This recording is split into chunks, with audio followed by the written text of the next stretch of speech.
مسلمانوں کی 800 سالہ کامیاب حکومت کا یہ بھی ایک راز تھا۔ قطب الدین ایبک شکار کھیل رہے تھے، تیر چلایا اور جب شکار کے نزدیک گئے، دیکھا تو ایک نوجوان ان کے تیر سے زخمی ہو کر گر پڑا اور تڑپ رہا ہے۔ کچھ ہی پل میں اس زخمی نوجوان کی موت ہو جاتی ہے۔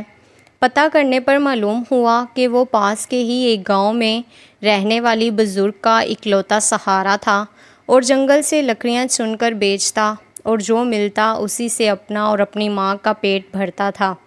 قطب الدین ایبک اس کی ماں کے پاس گیا، بتایا کہ اس کے تیر سے غلطی سے اس کے بیٹے کی موت ہو گئی۔ ماں روتے روتے بے ہوش ہو گئی۔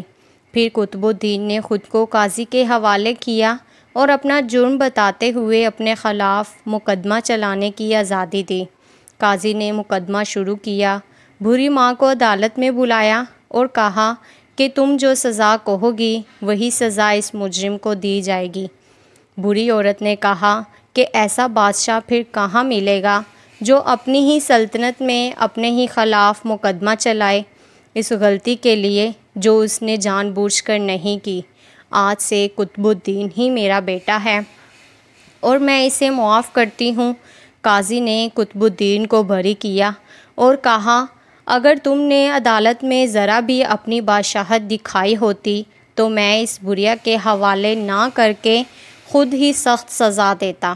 اس پر قطب الدین نے اپنی کمر سے خنجر نکال کر قاضی کو دکھاتے ہوئے کہا اگر تم نے مجھ سے مجرم کی طرح رویہ نہ اپنایا ہوتا اور میری بادشاہت کا خیال کیا ہوتا تو میں تمہیں اسی خنجر سے موت کے گھاٹ اتار دیتا۔ یہ ہے اصل حکمرانی، بادشاہت و انصاف، اور یہ ہے اسلام کی تعلیمات۔